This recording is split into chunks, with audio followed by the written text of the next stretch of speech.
Buenas tardes, vamos a continuar con el último tramo ya de la Semana Universitaria Cervantina y esta tarde pues tenemos acompañándonos para hablar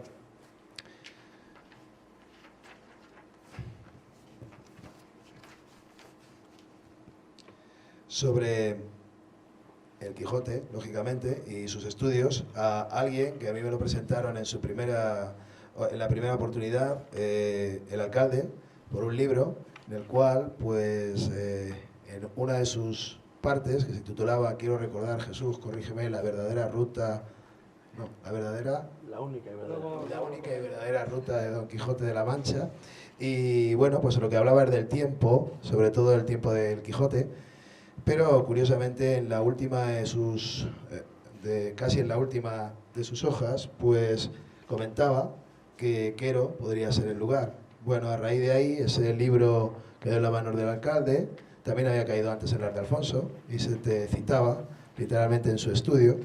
Y bueno, pues tenemos hoy el gusto, tras varias invitaciones, de contar con el doctor Jesús Muñoz Romero. Es escritor, editor y cervantino. Es doctor en Filología Hispánica por la Complutense y además, bueno, pues es editor de la editorial Ledoria en Toledo. Pues pido un aplauso para él y vamos a hablar del tiempo del Quijote. Vamos a hablar de una evolución o de unos hallazgos que él quiere comentar sobre la gente o los personajes que ha hallado en el tiempo del Quijote, siglo XVI y XVII. Y bueno, pues pido un aplauso para él y vamos a escucharlo.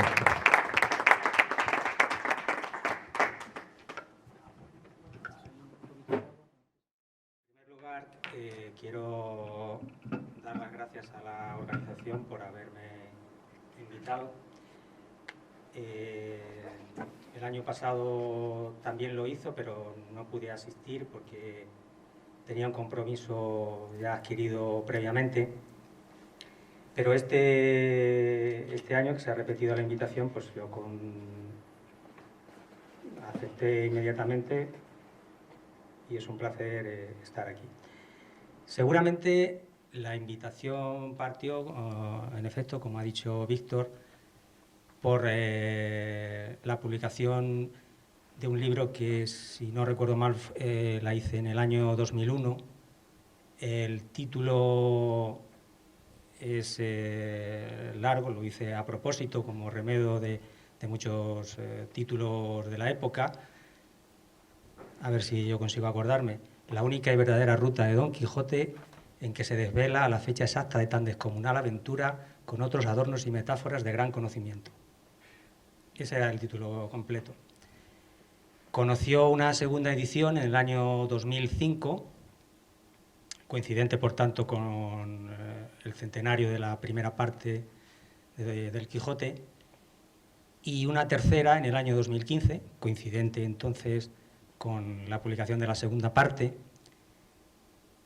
Ya ahí le cambié el título y decidí llamarle de una manera más simple, de cuyo nombre no quiero acordarme. Bueno, en este trabajo yo lo que hice es algo que hago habitualmente cuando me impongo trabajar sobre un texto en concreto, que es hacer una lectura en clave, es decir, atendiendo única y exclusivamente a un elemento. En este caso, decidí hacerlo sobre dos elementos, el espacio y el tiempo. A mí particularmente me gusta mucho más trabajar sobre el tiempo, es decir,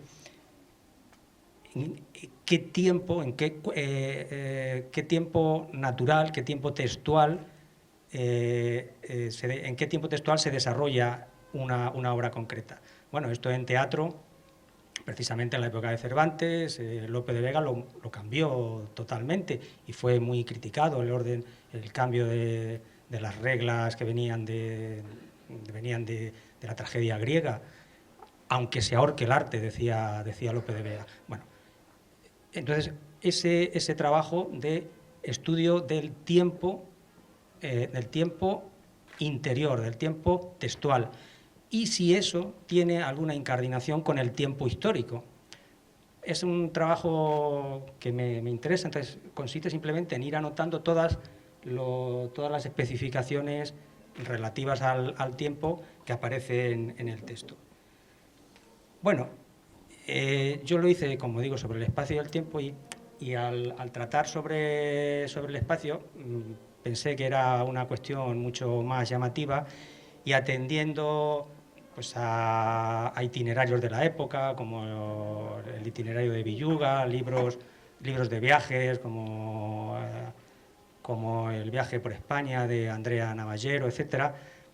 Y pues tú puedes ver los itinerarios, los itinerarios de las cañadas reales, de los caminos reales, y te das cuenta de que la información que nos ofrece Cervantes y de cuándo se encuentra información tan simple como pues, en los primeros capítulos hay unos comerciantes que van de Toledo a Murcia. Bueno, pues consiste en seguir el itinerario de cuál era el camino real que seguía. O unos caminantes que van hacia Sevilla. Bueno, pues todo eso me llevó a determinar que podía ser quero. No quiero hablar sobre ese asunto porque en realidad he venido a hablar sobre otra cosa, que es sobre las fuentes del Quijote, o sea, en qué pudo pensar Cervantes para generar su personaje. Es una cuestión inédita porque se trata de un trabajo que verá la luz en breve. No trataré de resumirlo acomodándome al tiempo que tengo, y tampoco puedo desvelar todo no es posible desvelar todo antes de publicarlo. Pero sí, bueno, por el hecho especial de estar en el propio Quero, pues sí me gustaría tratar brevemente este asunto. Pero hablar sobre algo que me parece que tiene más trascendencia en aquella primera publicación, que era el tiempo en el Quijote. Miren, la bibliografía que hay sobre esta obra es ingente, inabarcable, inabordable. Y yo me di cuenta de que, es decir, tú tratas, bueno, por supuesto sobre el espacio, pues las elucubraciones son infinitas, pero si tratas sobre gastronomía, si tratas sobre armamento militar, no sé, cualquier cosa que se nos ocurra, pues hay artículos, hay libros publicados sobre ese asunto. Y me di cuenta de que el tiempo estaba realmente muy poco tratado. Quizás porque, bueno, esto ocurre con bastante frecuencia en la filología y en la historia. Pues a veces hay un gran gurú, llámese Menéndez Pelayo, Menéndez Pidal, que esto, como en la Edad Media, Aristóteles Dixit, y es algo que el error se va generalizando continuamente. Y entonces hablaban de que si el libro se publica en 1605, que en la obra no hay ningún elemento destacable que nos pueda hacer pensar en una fecha determinada, lo cual equivale a decir que no hay una incardinación, no hay una conexión clara entre el tiempo literario y el tiempo histórico.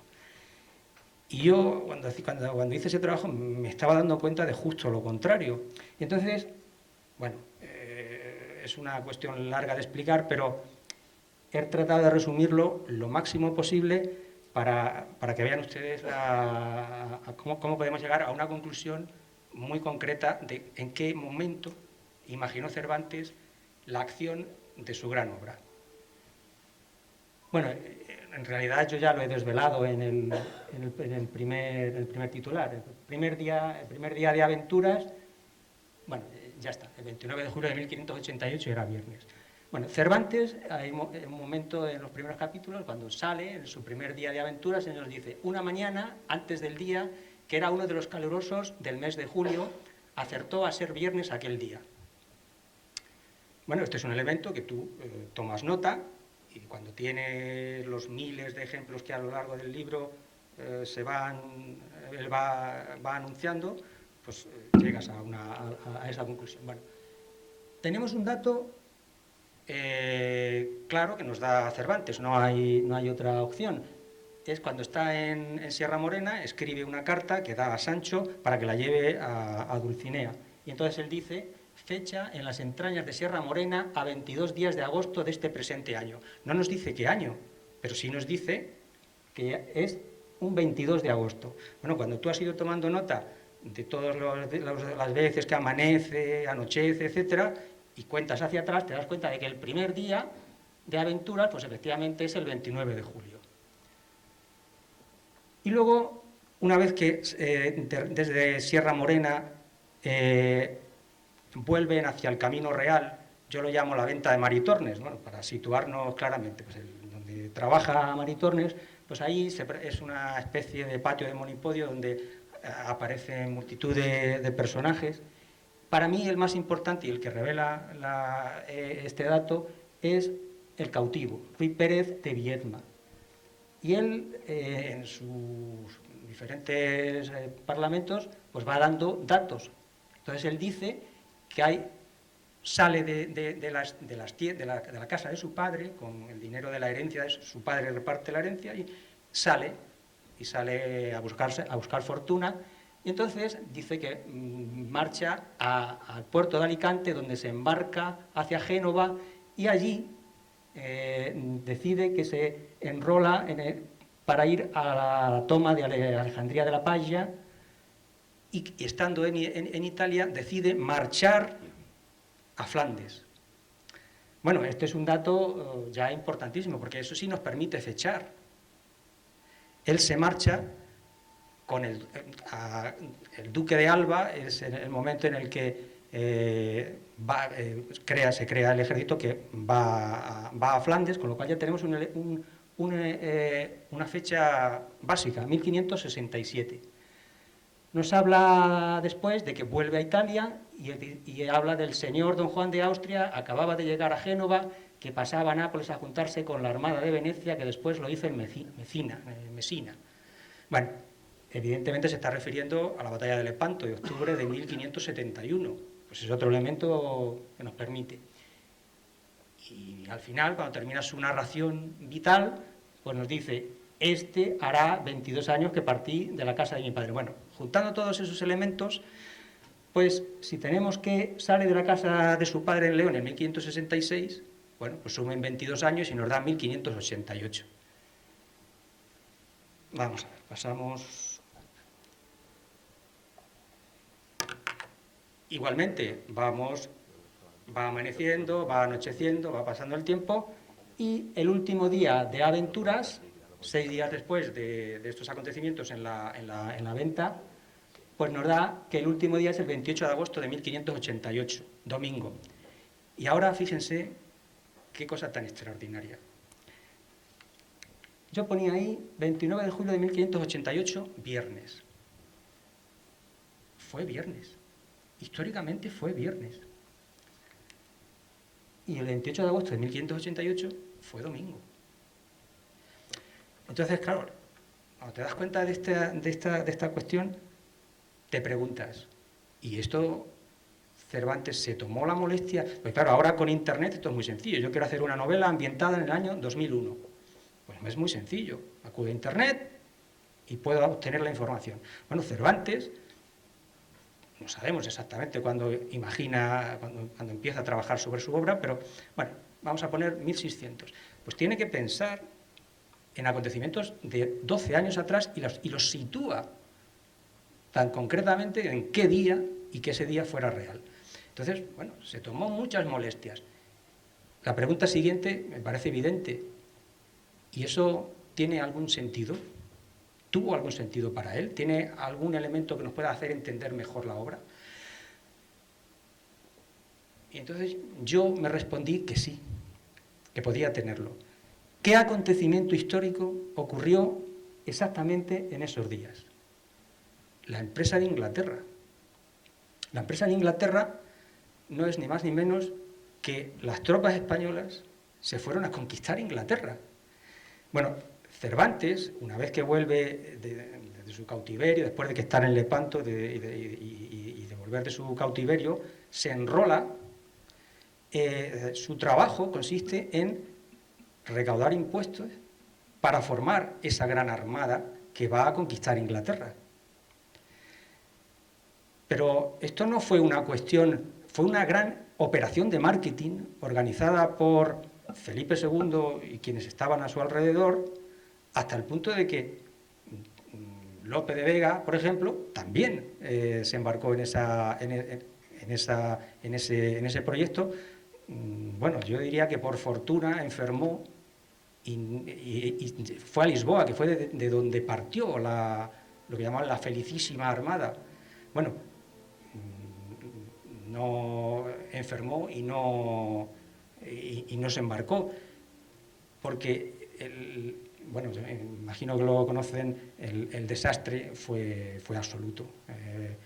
Se levantó una gran tormenta, algunos barcos se derivaron hacia Flandes, donde los holandeses los atacaron. Bueno, tuvieron que dar la vuelta a las islas, algunos naufragaron en Irlanda, y de hecho algunos que quedaron allí, y todavía hoy hay descendientes de aquellos que naufragaron. Bueno, es una cosa curiosa. El capitán de la mar Océana hubiera sido don Álvaro de Bazán, que era el marqués de Santa Cruz. El marqués de Santa Cruz, ya saben, el viso del marqués, que si ustedes leen en la clave que yo lo hice, el Quijote, se darán cuenta de que Sancho, hay una obsesión en Sancho que es llegar al viso, llegar al viso. Es una frase que repite en múltiples ocasiones, llegar al viso. Bueno, es el viso del marqués de Santa Cruz, donde hoy todavía está la biblioteca, el Museo de la Armada Española, que resulta un poco estrambótico, extravagante, pero bueno, lo situó allí, quizás para estar cerca de cualquier punto marítimo, ¿no?, en España. Bueno, don Álvaro de Bazán murió muy poco tiempo antes de partir la Armada de Lisboa en el verano, en julio de 1588. Y le sustituyó, fíjense, Alonso de Guzmán el Bueno. Bueno, no es un dato definitivo, pero Don Quijote se llama Alonso Quijano el Bueno. Bueno, Alonso de Guzmán el Bueno, el duque de Medina Sidonia, el pobre hombre se montó en el barco, se mareó, fue un desastre. La armada acabó en un desastre. Cuando Cervantes escribe el Quijote a principios del siglo XVII, la imagen general, si después de Lepanto y antes del desastre de la Armada de 1588, el Imperio español era poderoso, hay imágenes, después hubo una bancarrota en 1598, a principios del siglo XVII la imagen es completamente distinta. Hay una imagen de derrota, de desolación, que no pudo, que incluso el marketing que generado, bueno, cuando yo hablo de marketing es porque hubo realmente una carrera fantástica de cómo desde el Escorial se empezaron a publicar libros, libelos, coplas, etcétera, y se consiguió expandir de esa idea, esa imagen. En definitiva, es cuando, en esa misma época, hacia 1605, es cuando Quevedo, o sea, lo que había sido el Amadís de Gaula, que era el Imperio español, pues había convertido en un Don Quijote, y es cuando Quevedo habla y dice: miré los muros de la patria mía, si un tiempo fuertes ya desmoronados, de la edad cansados. Bueno, eso es lo que yo quería. Me parecía que era lo suficientemente importante e interesante para abrir un debate sobre la cuestión quijotesca. Pero eso es el pasado, y yo les he venido a hablar de un asunto. Lo que pasa es que, bueno, estando en Quero y habiéndome cursado la invitación a raíz de este texto, pues yo quería hacer mención de ello. Pero yo les vengo a hablar de un asunto completamente distinto, es sobre otra publicación que verá la luz muy en breve, también relacionado con el Quijote. Pues uno, a lo largo del tiempo, sigue leyendo, sigue haciendo otros trabajos, van apareciendo datos, que vas uniendo unos con otros y al final, cuando estás realizando un proyecto y te surgen 3 o 4 opciones para hacer trabajos sucesivos. Y en este caso, el trabajo que yo voy a publicar en breve y que semi-adelanto hoy día, ahora mismo, pues es sobre las fuentes, es decir, en quién pudo pensar Cervantes para crear a su personaje. Y entonces, yo desde hace bastante tiempo tenía en mente trabajar sobre un personaje muy curioso, que era don Enrique de Villena, que no sé si les suena o no. Es un personaje, ahora verán por qué, curiosísimo.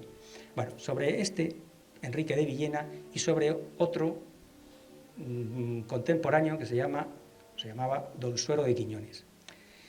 Y cómo trato de unir a estas dos personas como posible fuente del Quijote, y qué argumentos hay para que eso pueda ser así.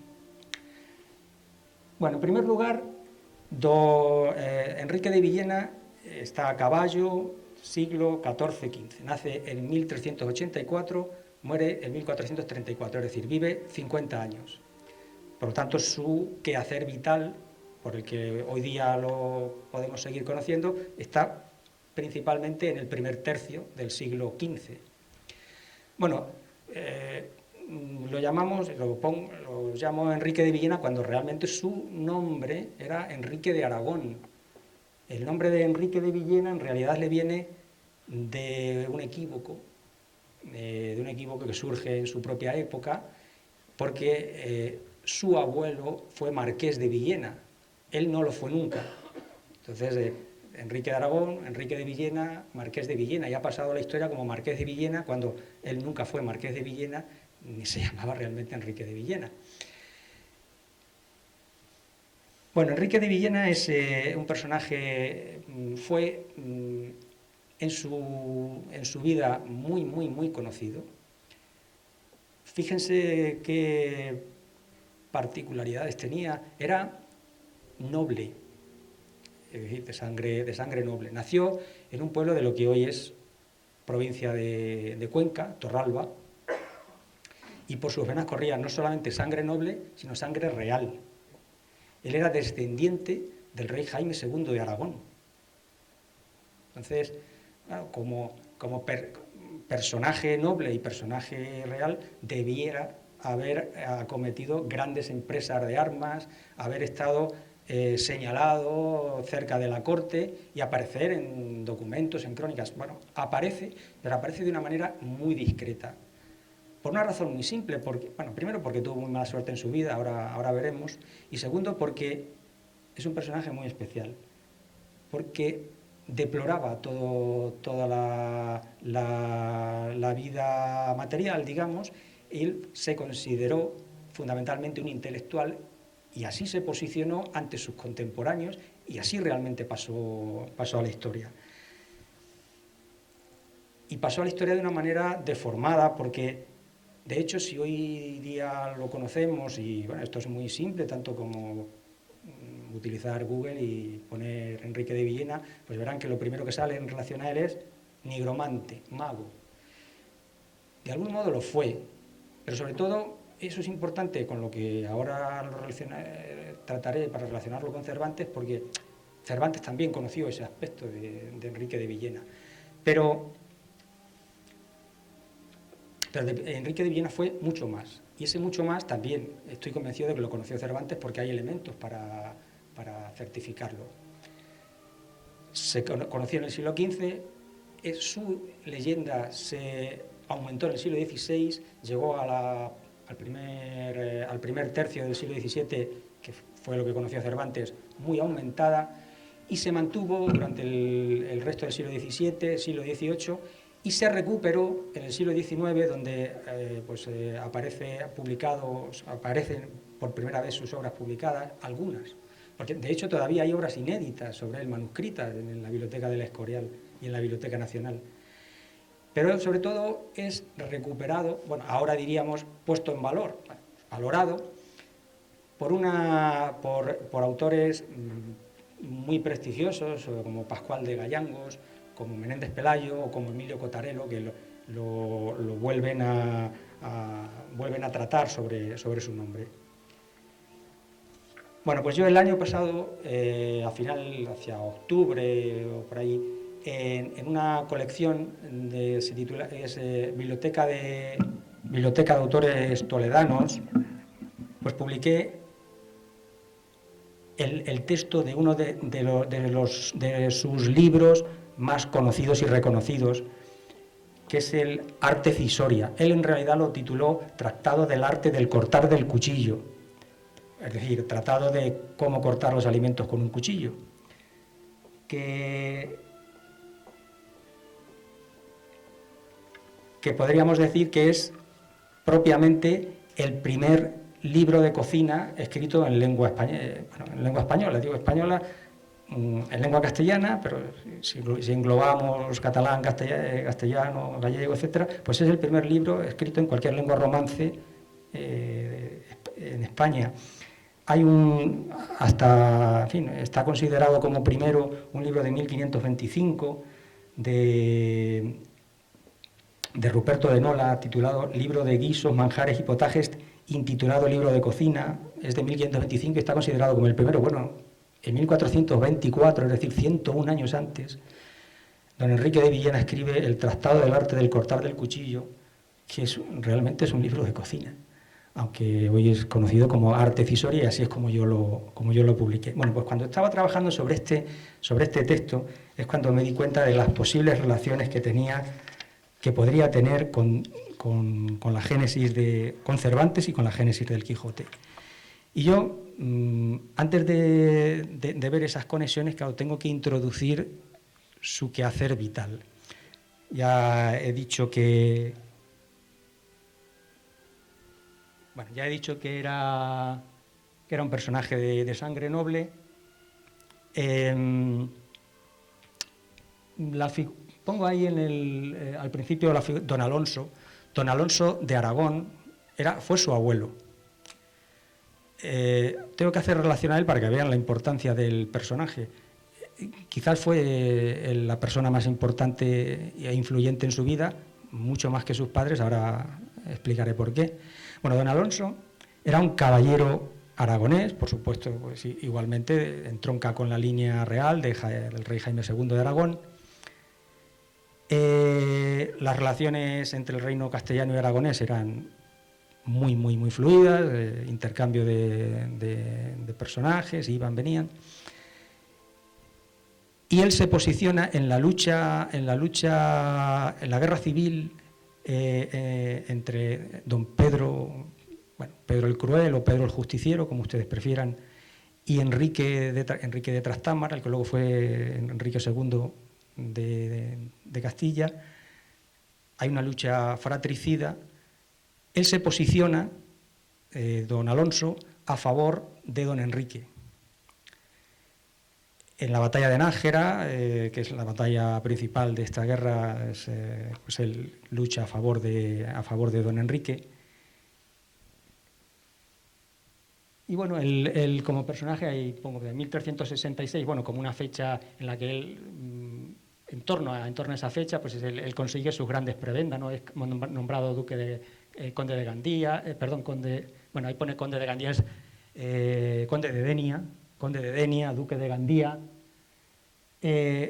Su lucha a favor de Enrique, cuando Enrique, ya saben que muere asesinado en Montiel.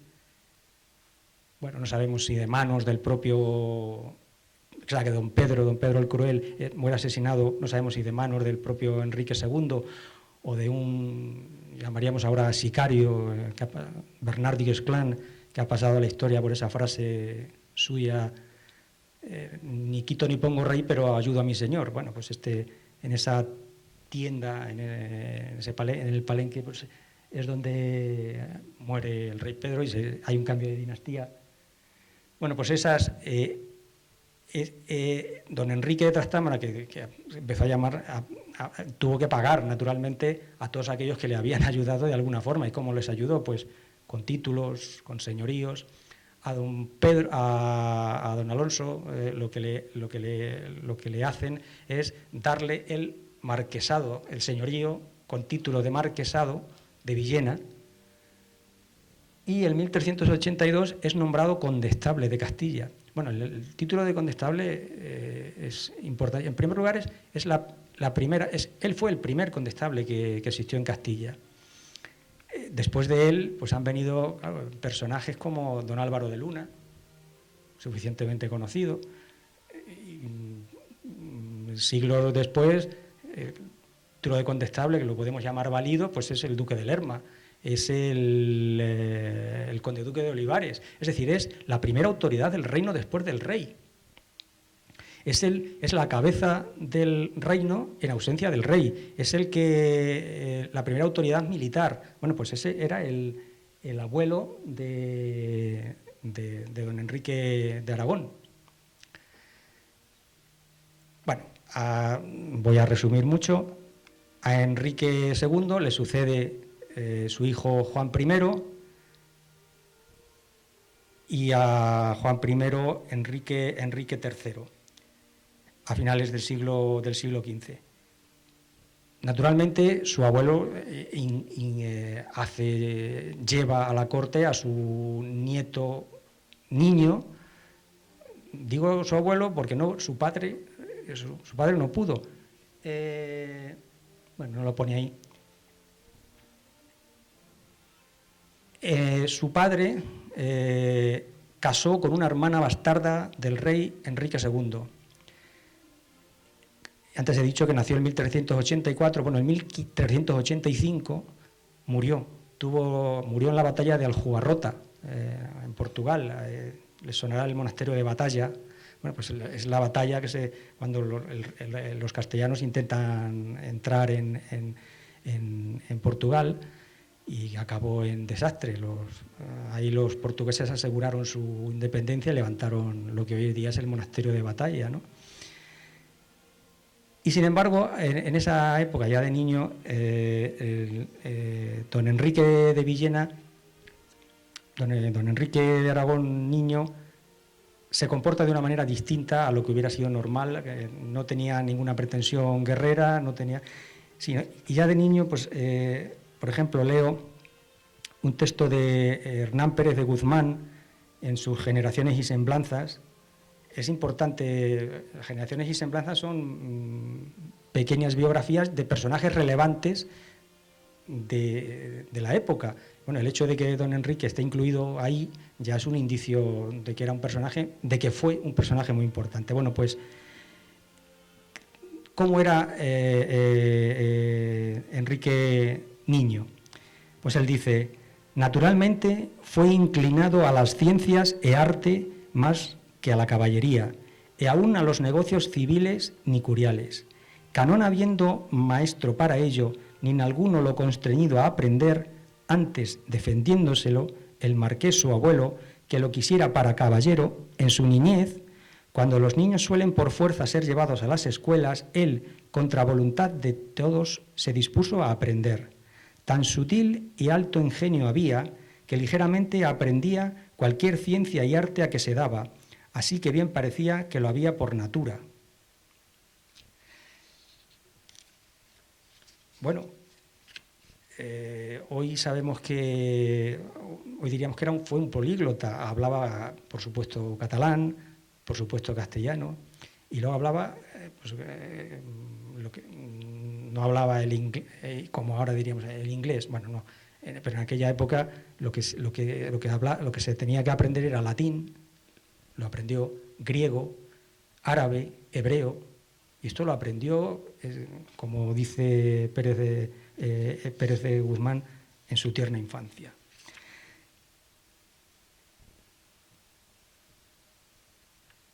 El rey Enrique III,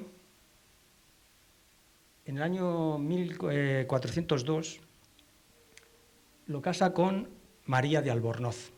María de Albornoz era pariente del del que fue arzobispo de Toledo del mismo nombre.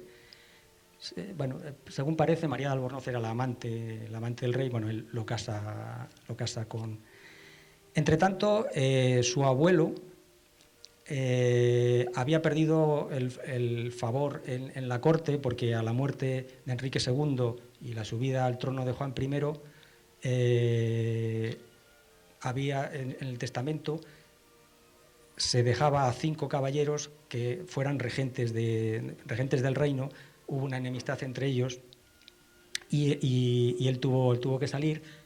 Ahí perdió el marquesado de Villena, con lo cual es la respuesta a que don Enrique nunca pudo ser marqués de Villena, porque en ese momento es cuando se pierde. Y a cambio, por su influencia, de quien sí obtiene algunas prebendas, pequeñas, pero algunas prebendas, fue su nieto, es decir, nuestro don Enrique. En 1402 se casa con María de Albornoz. También le entrega el condado de Tineo y Cangas en Asturias. Esto es importante por lo que voy a decir más tarde. Se convierte en... Bueno, le permite tener unas rentas, porque la familia había perdido el marquesado de Villena, que era el territorio más amplio, de no realengo en la península. Le concede el condado de Tineo. Y entonces en 1404 se produce un hecho también curiosísimo, y es la muerte del prior de la Orden de Calatrava. Y el rey hace que don Enrique le propone a don Enrique trabajar para que él sea el nuevo prior. Claro, hay un problema fundamental, y es que está casado, y naturalmente la Orden de Calatrava es una orden religiosa y un requisito elemental es ser célibe. Y entonces propone a su esposa, amante del rey, que arguya que es estéril, que no han consumado el matrimonio, y proponen, mandan una misiva al Papa para que esto para que el Papa dé una dispensa, lo cual se produce. Es curioso porque hay el propio Pérez de Guzmán pues habla del trato, de que le gustaba mucho comer y de que le gustaba el trato con las mujeres. Y también es muy curioso porque sabemos que tuvo como mínimo dos hijas bastardas, de las que se puede seguir el itinerario. Una de ellas se convirtió en priora de un convento en Valencia. Entonces, bueno, pues evidentemente era una cuestión de orden, no era como tal, no era real, pero les interesaba. Lo que buscaba el rey era conseguir tener a un, bueno, diríamos a un títere, una marioneta, como en el priorato Y sin embargo hay un elemento que no tuvieron en cuenta, y es que, bueno, se reúnen en el convento de Santa Fe, en Toledo. El convento de Santa Fe es en lo que hoy, lo que entonces eran los antiguos palacios de Galiana, que es lo que hoy es el Museo de Santa Cruz. Pues todo ese gran complejo que eran los palacios reales durante la Edad Media.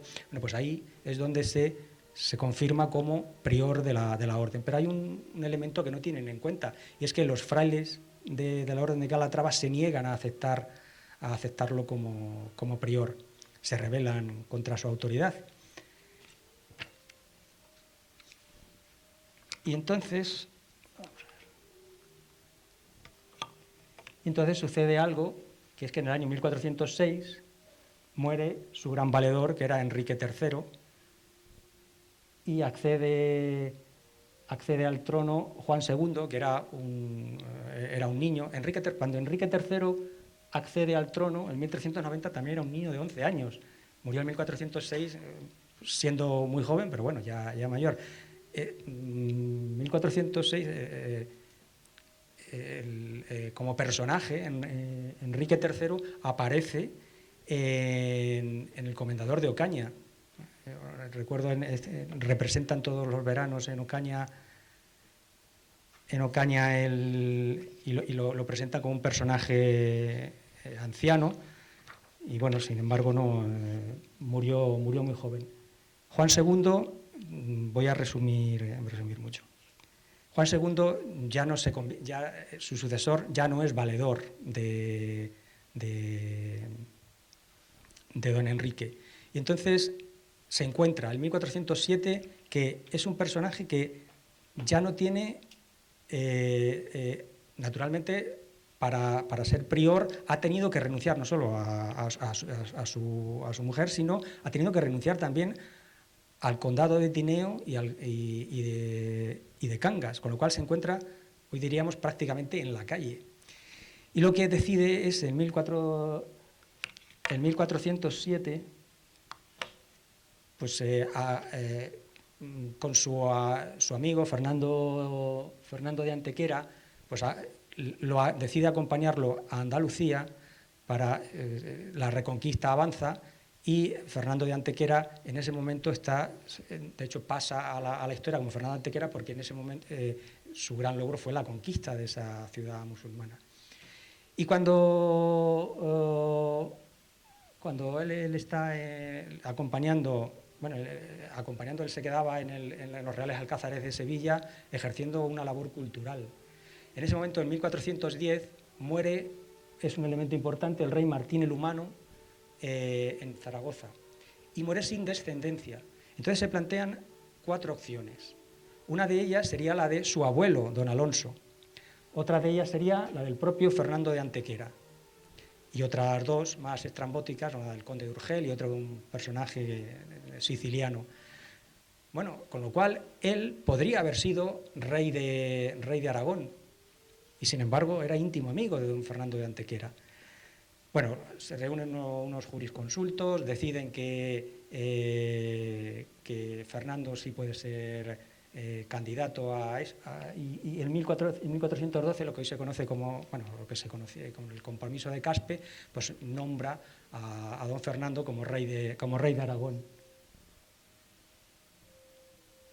Como rey de Aragón, y él no solamente no opone resistencia, sino que lo acompaña. Y yo me ha dado por llamarlo como su ministro de Justicia, porque es como actúa. Porque él acude primero a la coronación en Barcelona. Bueno, todo esto me lo voy a tener que saltar, porque no tenemos mucho más tiempo.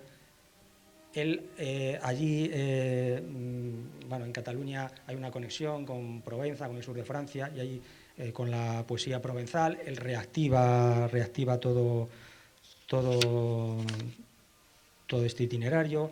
En la coronación de 1412 en Zaragoza, pues el cronista real habla de cómo el organizador de esa coronación la realiza precisamente don Enrique de Aragón, y te explica qué hace, cuál fue su función. Bueno, posiblemente lo que nos está describiendo ahí es una de las primeras, o la primera,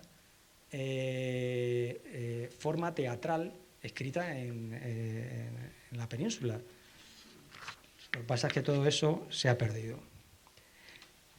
Y bueno, tiene la desgracia de que con 36 años, en 1416, don Fernando muere, y entonces él se queda sin amigos, se queda sin renta, y tiene que volver con su mujer después de 12 años, que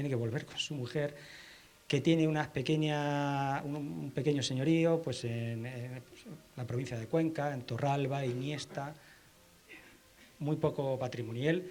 Entonces prácticamente se retira de la vida pública y se dedica a escribir.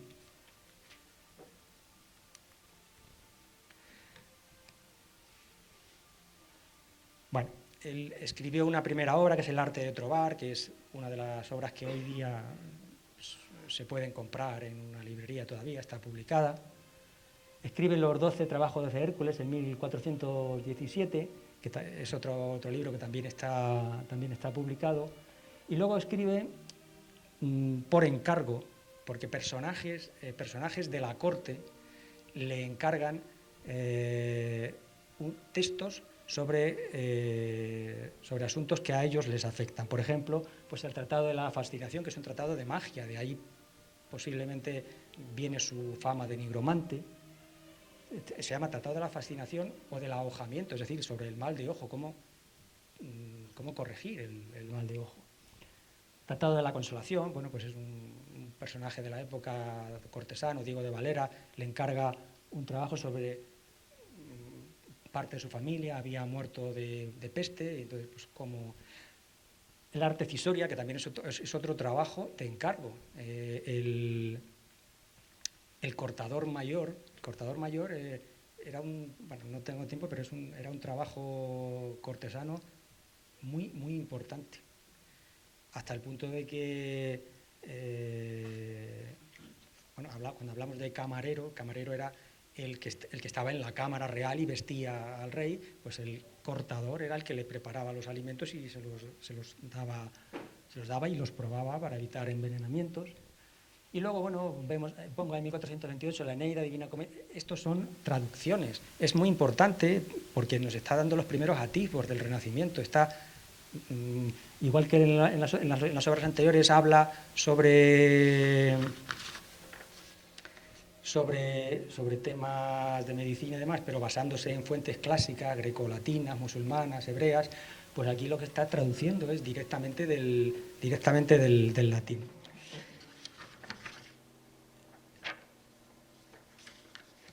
Bueno, adelanto gran parte de lo que tenía que decir. Pasa la historia como, sabemos que se han perdido muchas de sus obras porque fueron quemadas. Ahora veremos cómo. Y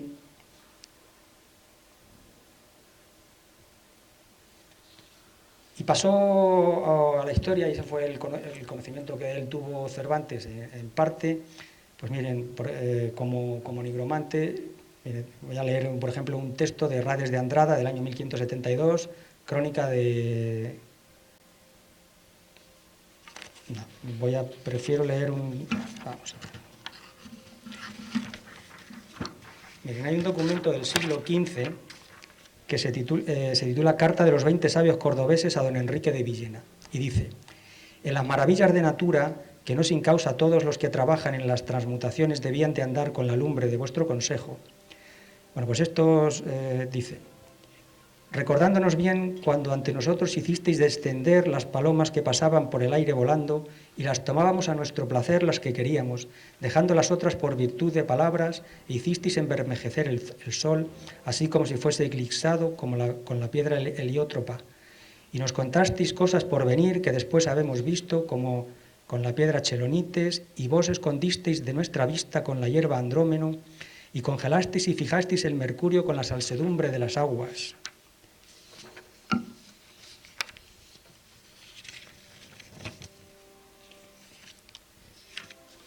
Bueno,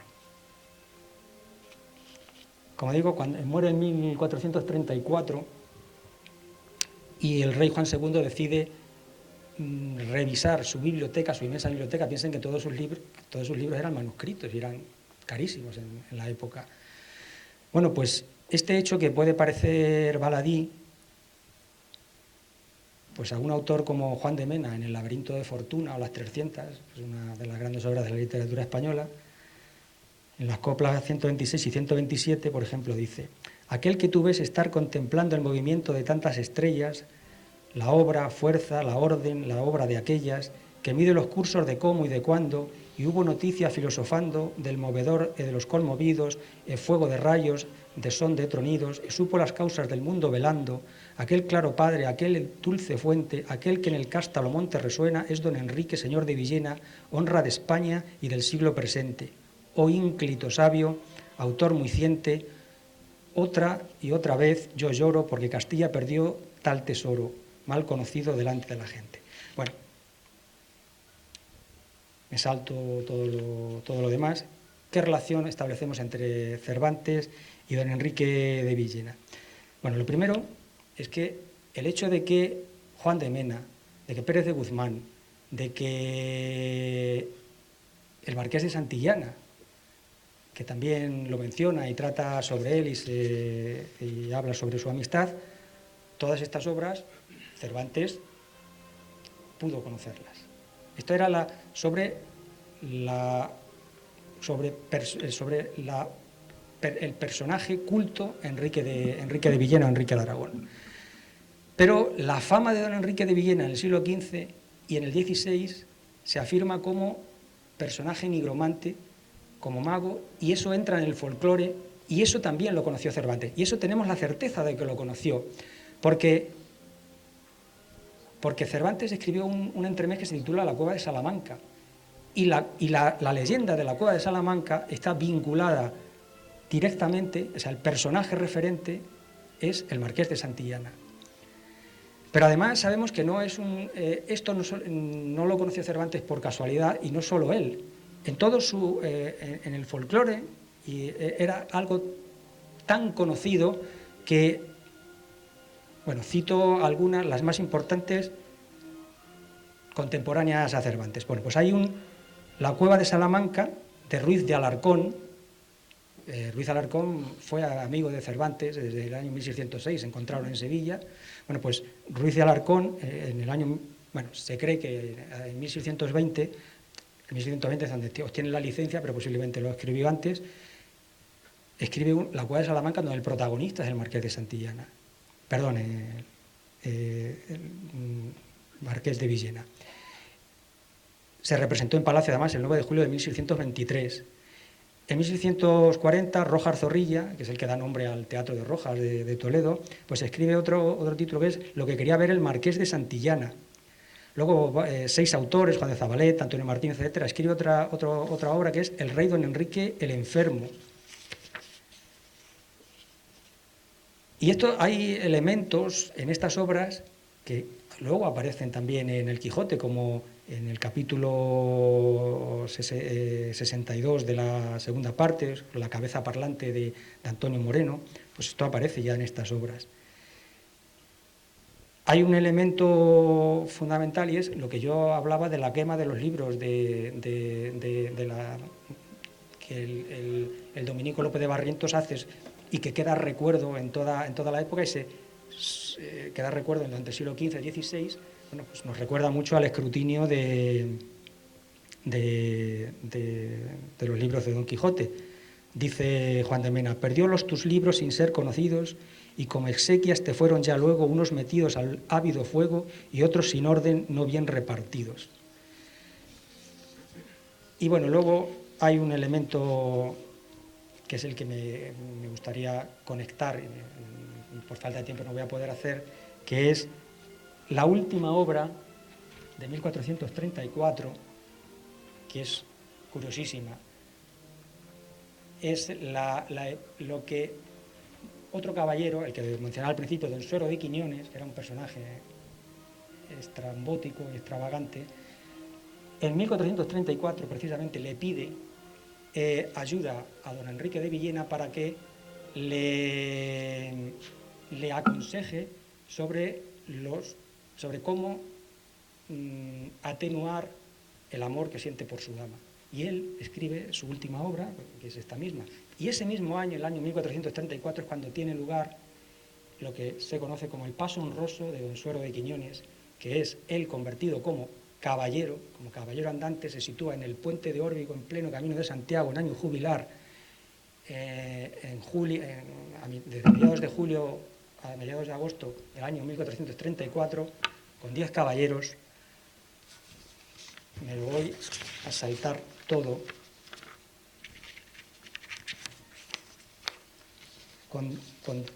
diciendo: por aquí no pasa nadie si no dice que mi dama es la mejor de todas. Hombre, esto algo nos recuerda, ¿no? Entonces, este hecho lo conoció Cervantes, lo conoció seguro, porque se publicó en la época, en 1588 precisamente, esto se publicó y funcionaba por el folclore. Conclusiones. Bueno, me voy a saltar todas las conclusiones. y hablo solamente de una. El capítulo 49 de la primera parte, bueno, el capítulo 49 de la primera parte de Don Quijote, en un coloquio entre Sancho, Canónigo y Don Quijote, dice: y las aventuras y desafíos que también acabaron en Borgoña los valientes caballeros, valientes españoles Pedro Barba y Gutiérrez de Quijada, de cuya alcurnia yo desciendo por línea directa de varón. Eso lo dice Don Quijote. Don Gutiérrez de Quijada y su hermano Alonso de Quijada participaron en el paso honroso de Don Suero de Quiñones. Y les aseguro que no lo puedo leer porque es un poco largo. Don Alonso de Quijada fue el personaje, si don Suero de Quiñones fue un personaje estrambótico, don Alonso de Quijada fue el más estrambótico de todo el paso honroso. Bueno, después de todo, como ven, son elementos que el propio Cervantes cita y dice. Quizás, del mismo modo que cita esto expresamente, de que él descendía por línea directa de varón de los Quijada, estos Quijada que participaron en el paso honroso de Don Suero de Quiñones acabaron en Esquivias. Y su mujer, Catalina de Salazar, formaba parte de la familia de esta familia de los Quijada de León. Después de todo, quizás Cervantes vela un poco pero no esconde nada. Y del mismo modo que, bueno, pues hablábamos al principio de